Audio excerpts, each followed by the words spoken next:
Hello my dear lovely students, मैं आनंद कुमार कर्ण अपने YouTube channel A Karans classes India number 1 से आपके बीच प्रस्तुत हूँ। आज का बहुत ही सुंदर सा सत्र का वीडियो लेकर ज्योमेट्री का पार्ट 4 और विगत हमने 3 वीडियो इस पर डाला हूँ ज्योमेट्री स्पेशल सब्जेक्ट पर, जो एडवांस मैथ का एक हिस्सा है।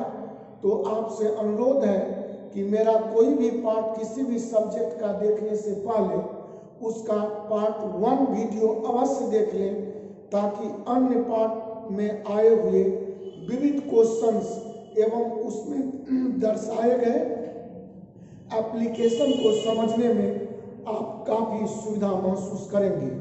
क्लास स्टार्ट करने से पूर्व मैं अपने कोचिंग के director sir mister Raju sir ji का मोबाइल नंबर 9934849798 बोर्ड पर रख दिया हूँ, जो अनवरत आप पूरी क्लास तक वॉच करते रह सकते हैं। तो कोचिंग से संबंधित किसी भी प्रकार का ऑनलाइन या ऑफलाइन क्लास हेतु आप जानकारी प्राप्त कर सकते हैं।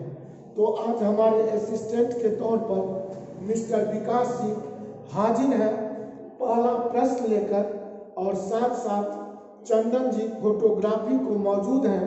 तो चलिए आपके लिए ज्योमेट्री पार्ट 4 का ये बहुत ही खूबसूरत और आगामी परीक्षाओं के लिए काफी ही महत्वपूर्ण प्रश्न बोर्ड पर ये रहा। जी हाँ दोस्तों, तो पहला प्रश्न आपके मोबाइल स्क्रीन पर दिख रहा होगा। यदि त्रिभुज ABC त्रिभुज DEF समरूप हो, तो चलिए हम 2 त्रिभुज आपके सामने रखता हूं। अकॉर्डिंग टू क्वेश्चन, त्रिभुज ABC तथा त्रिभुज DEF समरूप हो, ये दोनों त्रिभुज आपके समरूप हैं, तथा BC बराबर 3 सेंटीमीटर, EF बराबर 4 सेंटीमीटर तथा त्रिभुज ABC का क्षेत्रफल 54 वर्ग सेंटीमीटर। ये ABC का जो एरिया है वह 54 वर्ग सेंटीमीटर है। तो आपसे सवाल करता है कि त्रिभुज DEF का क्षेत्रफल कितना होगा। पिछले वीडियो में हमने एक आपको थ्योरम समझाया था कि 2 त्रिभुज के अगर समरूप हो जाए या 2 त्रिभुज के समरूप होने पर दोनों त्रिभुजों के क्षेत्रफल का जो अनुपात होता है वह उनके संगत भुजाओं के वर्गों के अनुपात के बराबर होता है। तो त्रिभुज ABC का अगर क्षेत्रफल हम एरिया ABC अगर हम रख दूं और बट्टे एरिया त्रिभुज का हम DEF रख लूं, ये अनुपात, तो इनके संगत भुजा हम BC का स्क्वायर अपॉन EF का स्क्वायर बड़ा मजे में लिख सकता हूँ। और इस तरह इस थ्योरम के अनुसार अगर एरिया ABC हमको 54 वर्ग सेंटीमीटर मालूम है, तो यहाँ 54 रख लूंगा। एरिया DEF मुझे प्राप्त करने हैं, तो एरिया DEF हमने रख लिया जो मुझे प्राप्त करना है। और अगर हम BC का स्क्वायर देखो तो यह मेरा 3 का स्क्वायर है अपॉन EF का स्क्वायर का माने 4 का स्क्वायर है। तो एरिया DEF अगर हम निकालें तो सीधा सा सवाल है कि इस 54 का गुना 4 का स्क्वायर माने 16 से अब बट्टे 3 का स्क्वायर 9 से भाग हो जाएगा, और 9 से इसे 6 बार में काट लूंगा, और 16 से 6 का गुना 96 वर्ग सेंटीमीटर 96 वर्ग सेंटीमीटर। मेरा ऑप्शन डी बिल्कुल ही सही आ जाएगा। और इस तरह इस थ्योरम के आधार पर ऐसे प्रश्नों का हल अगर दोनों का एरिया दे देता और एक का एक भुजा देता, तो उसका संगत भुजा हमसे डिमांड करता। अर्थात यूं समझे आप कि इन 4 के जो आपस में संबंध होते हैं, दो समरूप त्रिभुज के क्षेत्रफल का जो अनुपात होता है वही उनके संगत भुजाओं के वर्गों के अनुपात के बराबर होता है।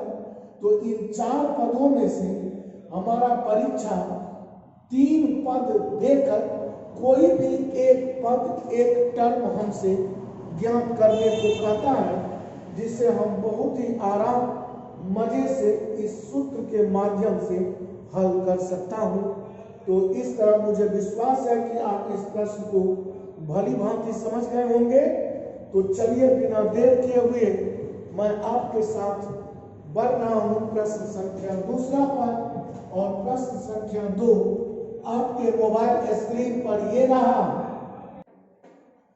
जी हाँ दोस्तों, सेकंड क्वेश्चन आप अपने मोबाइल स्क्रीन पर देख रहे होंगे। प्रश्न है कि त्रिभुज एबीसी, तो तुरंत हमने एक त्रिभुज बनाया एबीसी तथा त्रिभुज डीईएफ,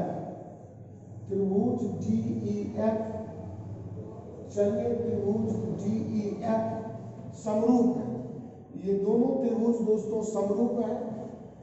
उनमें यदि 5 AB, प्रश्न है कि 5 AB बराबर 2 DE, तो इससे हम समझ सकता हूं कि AB रेशियो DE मेरा 2:5 का होगा। तो AB अगर मेरा 2 होगा तो DE मेरा 5 होगा। और तब है तथा EF बराबर 10 cm। प्रश्न है कि EF बराबर 10 cm, तो BC की लंबाई या BC किसके बराबर होगा? सीधा सा सवाल है। दोनों त्रिभुज समरूप हैं, तो समरूप त्रिभुज के संगत भुजाओं का अनुपात भी सदैव बराबर होता है। तो आप कुछ ना करें, सीधा लिखें कि AB और बाय DE का जो वैल्यू होगा वह संगत भुजा BC और उसका संगत EF के बराबर होगा।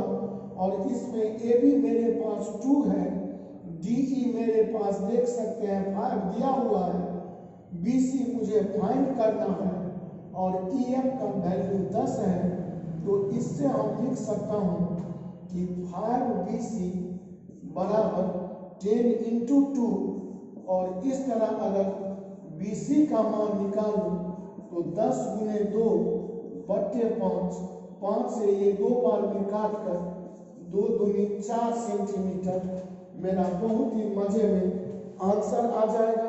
और इस तरह मुझे विश्वास है कि यह बहुत ही साधारण प्रश्न कि दो समरूप त्रिभुजों के संगत भुजाओं का अनुपात सदैव बराबर होता है। और इस तरह AB इस त्रिभुज का तो DE इस त्रिभुज का जो रेशियो देगा वह ABC का BC और DE आपका EF आपस में बराबर होंगे। और इस तरह हम मान पुट कर दिया, वैल्यू पुट करते ही मेरा BC 5 हो गया और ऑप्शन नंबर B 4 cm बिल्कुल ही करेक्ट आ गया। आइए दोस्तों, पूरी विश्वास और निष्ठा के साथ अगला क्वेश्चन प्रश्न संख्या 3 पर मैं अप्रोच कर रहा हूं। जी हाँ दोस्तों, अगला प्रश्न आपके मोबाइल स्क्रीन पर दिख रहा होगा। त्रिभुज ABC में, तो प्रश्न पढ़ते ही काम करेंगे कि एक त्रिभुज बनाया ABC, त्रिभुज ABC में भुजा BC को D तक इस प्रकार बढ़ाया जाए, BC को D तक इस प्रकार बढ़ाया जाए कि CD बराबर AC। ये CD जो है आपका यह AC के बराबर है, दिया हुआ है आपका कि CD बराबर AC, नोट कर लिया। यदि कोण BAD बराबर 109 डिग्री, तो BAD तब तो एक त्रिभुज ऐसा बनाना होगा।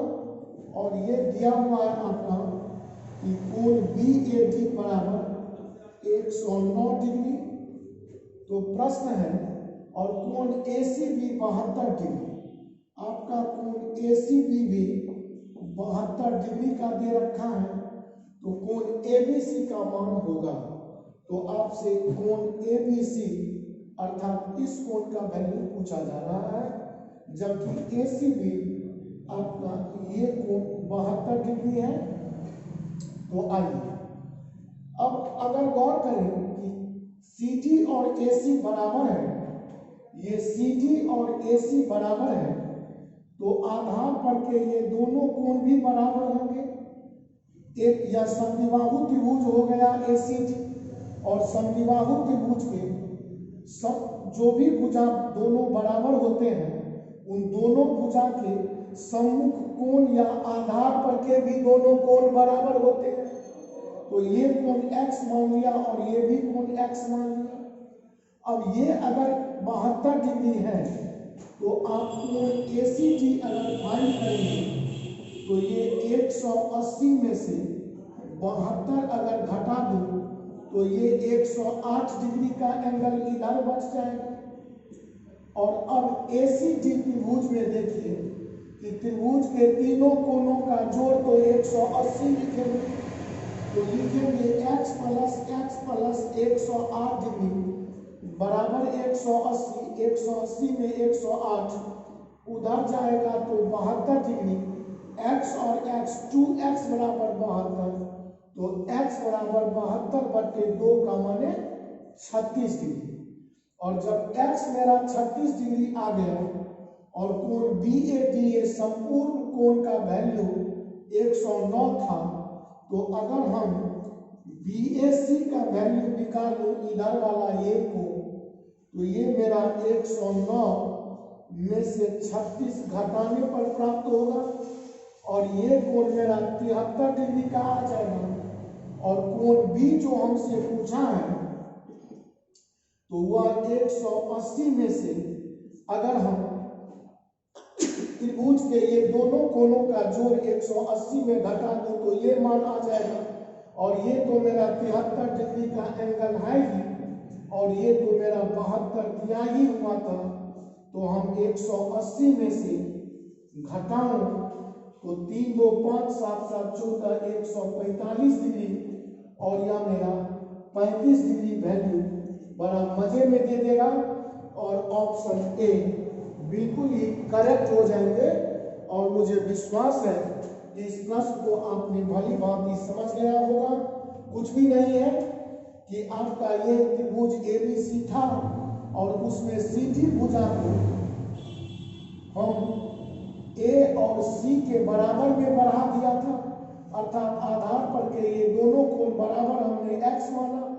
ये एंगल 72 था कोण C पर, तो हम इधर वाला एंगल 180 में 72 घटाकर 108 लिया। x जोड़ 108 त्रिभुज के तीनों कोणों का जोड़ 180। इससे हमारा यह x का वैल्यू प्राप्त हो गया 36 डिग्री। और ये संपूर्ण एंगल A या कोण मेरा BAC का BAD का जो वैल्यू था वह 109 डिग्री था, जिसमें x मेरा 36 डिग्री मिल गया।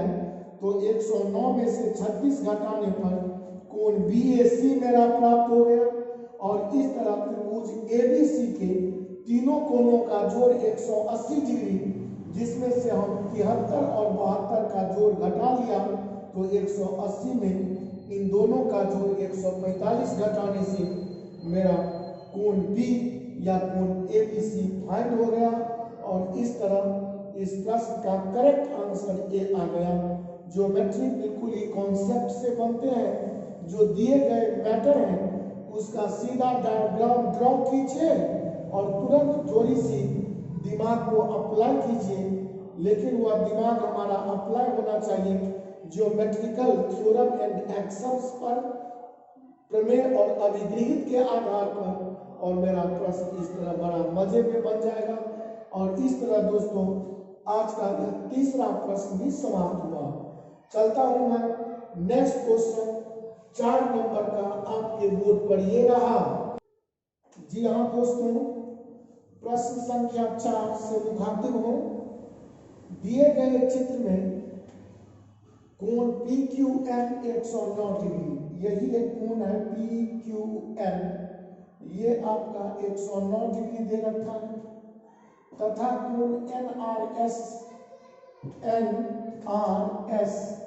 ये आपका 121 डिग्री दे रखा है, तथा PQ समांतर RS, यह PQ जो है यह पैरेलल है आपका RS का।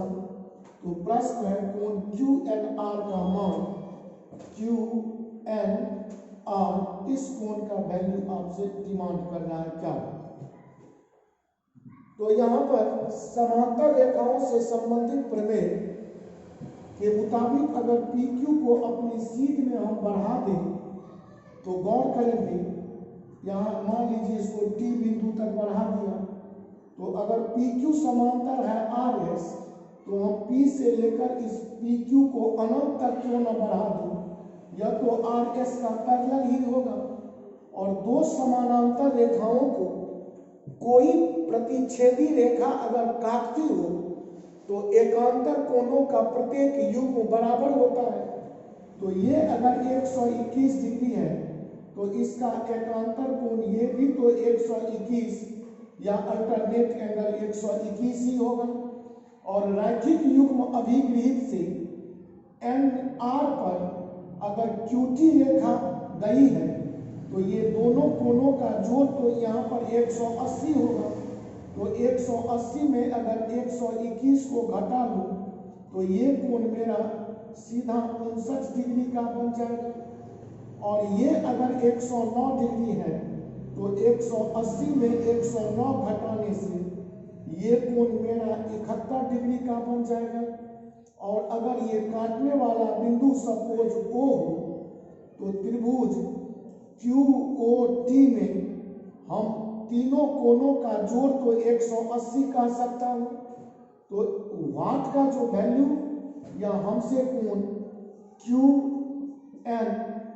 का वैल्यू पूछा है वह 180 डिग्री में से ये 71 और 59 का अगर हम जोड़ घटा दो तो मेरा बड़ा मजे में QNO प्राप्त हो जाएगा। और ये 180 71 9 1 10 7 5 12 1 13 130 डिग्री और 180 में 130 घटाने से मेरे दोस्त इसका आंसर 50 डिग्री जो ऑप्शन डी दे रखा है। और बड़ा मजे में ऐसे प्रश्नों का हल हम कर सकते हैं। बहुत ही सुंदर डायग्राम बेस्ड क्वेश्चन हमसे पूछा था जो समांतर रेखा, त्रिभुज और रैखिक युग्म अभिगृहित पर आधारित करके प्रश्न का मिश्रण किया गया था। बड़े मजे में हमने इस प्रश्न को कॉन्सेप्ट से हल किया। तो आइए दोस्तों, बिना देर किए हुए मैं आपके साथ कुछ भी नहीं था, PQ समांतर था RS का, PQ को अपनी सीध में बढ़ाया तो यहाँ कोण R जो 121 है उसका अल्टरनेट कोण QOR भी 121 होगा। और QO ही समझिए अगर RN पर खड़ी है तो ये दोनों आसन्न कोणों का जोड़ भी तो 180 होगा। 180 में 121 घटाने से त्रिभुज का यह कोण 59 डिग्री हमें मिल गया। इधर उसी रैखिक युग्म अभिगृहित से 180 में 109 घटाने से ये त्रिभुज का अंदर वाला कोण मेरा 71 डिग्री मिल गया। और 71 59 और वाट का जोड़ अगर 180 है तो वाट का वैल्यू हमारा या QNO का वैल्यू 180 में ये 71 और 59 का जोड़ घटाने से 50 डिग्री प्राप्त हो गया। बड़ा मजे में हमने इस प्रश्न का भी हल कर लिया। तो आइए बिना देर किए हुए मैं आपके साथ नेक्स्ट क्वेश्चन पर एक्टिविटी करता हूँ। प्रश्न संख्या 5 आपके मोबाइल स्क्रीन पर ये रहा। बहुत ही सुंदर क्वेश्चन। प्रश्न है सीधा कि चित्र में y का मान है, बताइए। तो y का मान हमें यह पता पहले होना चाहिए कि अगर दो सीधी सरल रेखा एक दूसरे को काटती हो तो इस प्रकार सम्मुख कोणों का प्रत्येक युग्म बराबर होता है। अगर ये कोण x होगा तो सम्मुख कोण ये भी x, अगर ये कोण हमारा y होगा तो इसका भी ये सम्मुख कोण y बराबर होगा। अब आइए कि यहाँ गौर करें कि x देखिए y का सम्मुख x है, तो हम y के बदले में y किसके बराबर में है, तो x के बराबर में। और इस सीधी रेखा को देखिए, तो इस सीधी रेखा के एक तरफ ये जितने भी कोण हैं, इन सबों कोणों का जोड़ तो मेरा 180 होगा।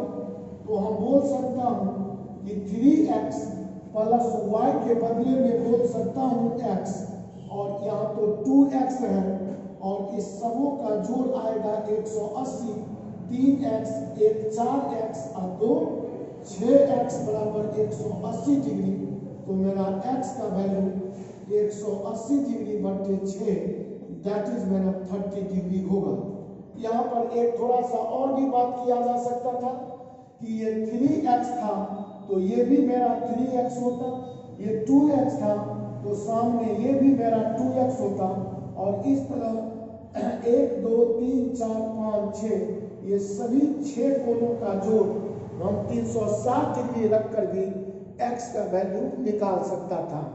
लेकिन हमने 360 पर नहीं, हम इस सरल रेखा के एक ही तरफ बने आसन्न कोणों का जोड़ 180 डिग्री रैखिक युग्म अभिगृहित के आधार पर प्रश्न को हुई के पास हल कर लिया।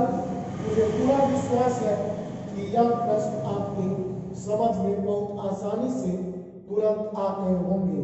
और नेक्स्ट क्वेश्चन आपके मोबाइल स्क्रीन पर ये रहा।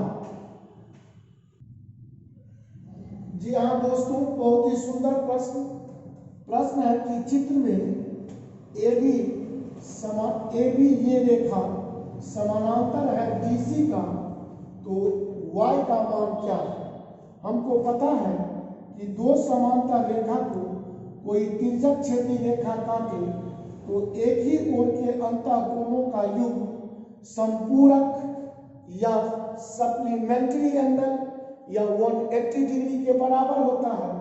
तो ये कोण का और ये कोण का जोड़ तो 180 डिग्री होगा, अर्थात इस कोण में कोण B पर देखें कि y plus 2y plus y और समांतर रेखा का अंतःकोण यहाँ पर DC के लिए कोण C 5y और इन सबों का जोड़ 180 होगा। तो 1 2 1 3 1 4 और 5 9y अगर 180 डिग्री है तो मेरा y का वैल्यू 20 डिग्री रहा होगा, और ऑप्शन डी बिल्कुल ही करेक्ट होंगे। ये छोटी सी प्रश्न अगर जानकारी आपको हो कि दो समानांतर रेखा को कोई तिर्यक छेदी रेखा काटती हो तो इस प्रकार बने एकांतर कोणों का युग्म बराबर होता है, और साथ साथ एक ही ओर के अंतःकोणों का जोड़ संपूरक होता है। और इस आधार पर हमने y का वैल्यू बहुत ही मजे में कर दिया। दोस्तों आज हमें इजाजत दें, आज का यह सत्र समाप्त हुआ।